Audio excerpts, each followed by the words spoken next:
The grand hall of the Mitchell mansion stood silent, adorned with 24 pink balloons floating above rows of empty chairs. The Princess Castle cake sat untouched, its vibrant icing mocking the absence of guests. Gourmet cupcakes lined a table, ignored. A professional clown, hired for $1,000, scrolled aimlessly on his phone, his painted smile fading with impatience. It was Emma's 7th birthday, and 2 hours had passed since the party's start time. Not a single child had arrived. Robert Mitchell, CEO of a pharmaceutical empire dominating the East Coast, glanced at his Rolex for the 10th time, his Italian tie tightening like a noose around his neck. His daughter's sweet voice cut through the hollow opulence. "Daddy, when are my friends going to arrive?" Emma, confined to a custom wheelchair since a car accident 2 years ago, maneuvered closer. The accident had taken her mother, Margaret, and left Emma paraplegic. Since then, Westfield's elite had drifted away, their polite excuses masking discomfort with her disability. A wheelchair, it seemed, didn't fit their manicured world. They must be stuck in traffic. "Princess," Robert lied, forcing a smile as his heart sank. Then, the doorbell rang. Robert rushed to the ornate front door, expecting a tardy guest from their affluent circle. Instead, he froze. A black boy, about 8, stood on the marble steps, his Superman two-shirt frayed, jeans patched, and sneakers worn thin. "Hi, sir," the boy said, his eyes bright with sincerity. "I'm Jamal. I live in the public housing down the street. I heard there's a birthday party. Can I join?" Robert blinked, caught off guard. Of all the wealthy families who'd snubbed Emma's invitation, it was a boy from the projects, visible only as a blur beyond the mansion's iron gates, who showed up. "I don't have an invitation," Jamal added, his voice earnest, "but I promise I'll be on my best behavior." I saw the balloons through the window and thought the birthday girl might be lonely. Before Robert could respond, Emma wheeled up behind him. "Daddy, who is it?" she asked, her curiosity piqued. Jamal grinned, revealing a missing front tooth. "Hi, you must be the birthday girl. Happy birthday. I don't have a present, but I can sing happy birthday really loud if you want." Emma's laugh, a sound Robert hadn't heard in months, filled the hall. "Do you really want to stay at my party?" "Of course. Birthday parties are the best thing ever." Jamal's enthusiasm was infectious. In 5 minutes, the stranger had done what therapists and lavish events couldn't. He made Emma smile. There was a quiet wisdom in Jamal's eyes, a maturity beyond his years, as if he understood rejection and loneliness all too well. "Come in, Jamal," Robert said, swinging the door wide. "Emma really needs a true friend." What followed transformed the afternoon. Jamal didn't just attend the party, he brought it to life. He played with Emma, treating her wheelchair as an afterthought, inventing games where she was the fearless heroine. "Man, that cake is huge," he exclaimed, eyes wide. "In my family we celebrate with boxed cake, but this looks like something out of a movie." Emma giggled so hard she nearly spilled her soda. "Jamal, you're the funniest friend I've ever had." From the window, Robert watched them in the garden, a mix of gratitude and guilt churning inside him.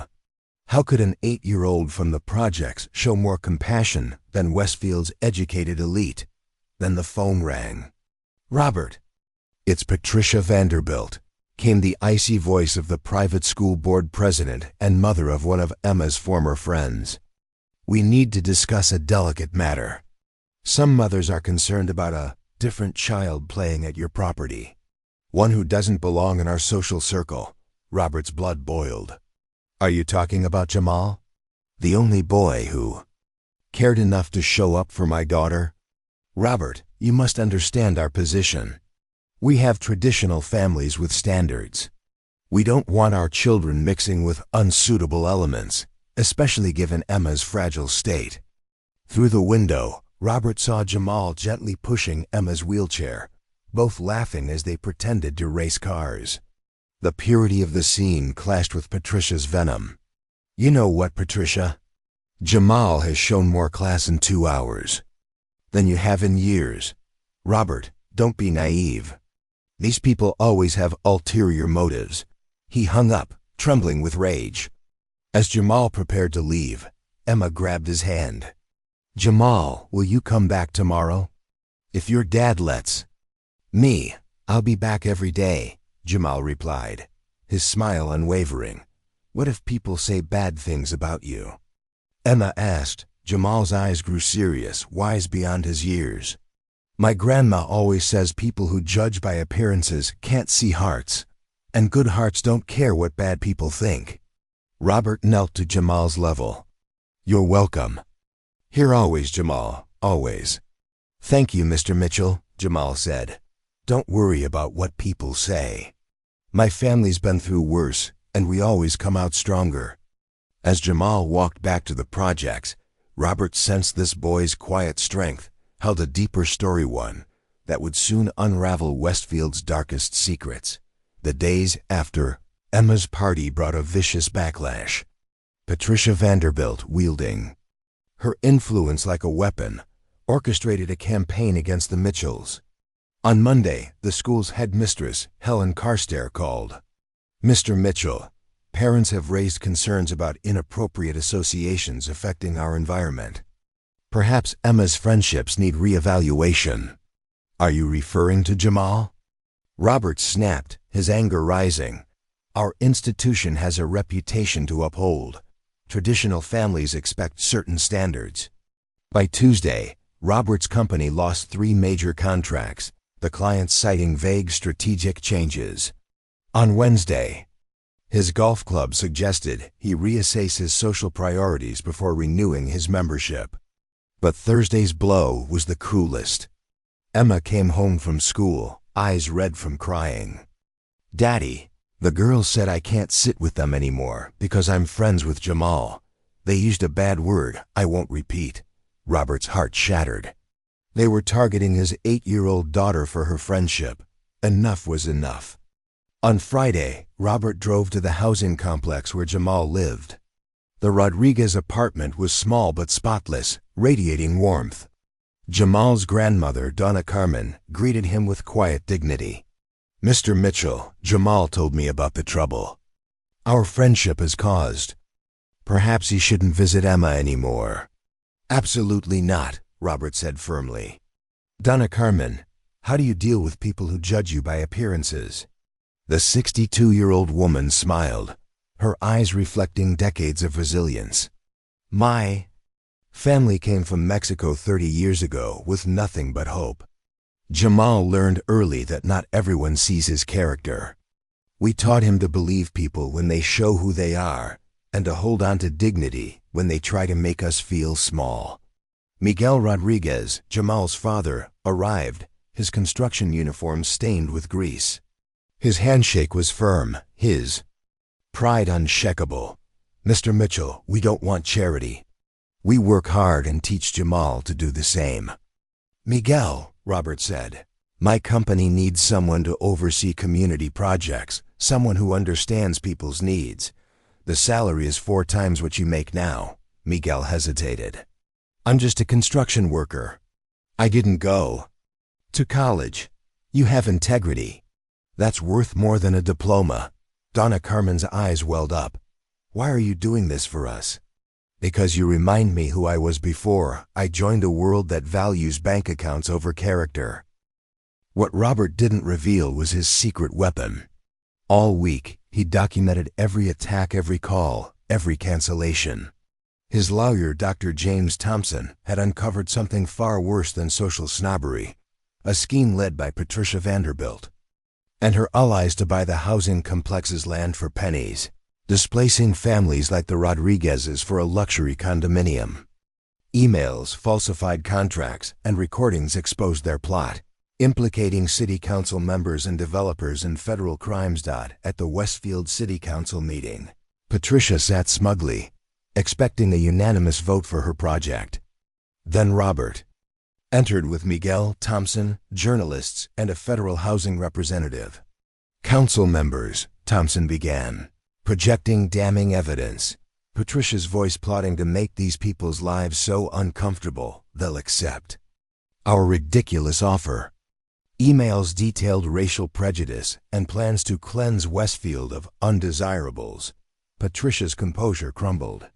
"That's an illegal recording," she shrieked. "Actually," the federal agent interjected, "it's part of a 3-month investigation under the Fair Housing Act." As agents handcuffed Patricia and her co-conspirator, developer Charles Morrison, Robert addressed the room. "You attacked my family for embracing a poor black boy. But while you schemed, I documented every illegal move. Your arrogance blinded you." Miguel stood, his voice steady. "My family came here with hope, not charity. You made this a war because you couldn't accept that value isn't measured by money or skin color. Now you'll learn the consequences of underestimating decent people." 6 months later, Westfield had transformed. Emma and Jamal, now inseparable, attended the same private school on scholarships funded by Mitchell Pharmaceuticals. Jamal's science fair project on community health earned statewide recognition. Emma's new friends valued her wit, not her wealth, her wheelchair a mere detail. Miguel, now director of social responsibility at Robert's company, oversaw clinics serving thousands. Donna Carmen volunteered, teaching immigrants their rights. Robert's company thrived, proving ethical business could outshine greed. A revolutionary program provided free medication to low-income families for every high-margin drug sold, inspiring industry-wide change. Patricia Vanderbilt, stripped of her wealth and status, lived in a modest apartment, her family estranged, her crimes a case study in corruption. Charles Morrison served an 8-year sentence, his company bankrupt. The housing complex became a community center, and Maria Gonzalez, Westfield's first Latina mayor, championed inclusion with Miguel as her advisor. Emma and Jamal became local heroes, their friendship a symbol of unity. "Daddy," Emma said one day, "I'm glad no one came to my party. If those fake kids had shown up, I wouldn't have met Jamal." Jamal nodded. "My grandma says when people show you who they are, believe them. Those people were mean.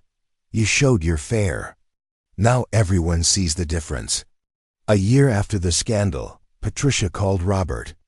"I lost everything, deservedly so," she said, her voice heavy with regret. "Your family taught me true. Wealth isn't money." "Apologize to the families you harmed," Robert replied. "Not me." Justice had reshaped Westfield. Robert, Emma, and the Rodriguezes proved that kindness and integrity could uproot prejudice, planting a garden of hope where division once grew. If this story touched your heart, subscribe for more tales of justice and human kindness.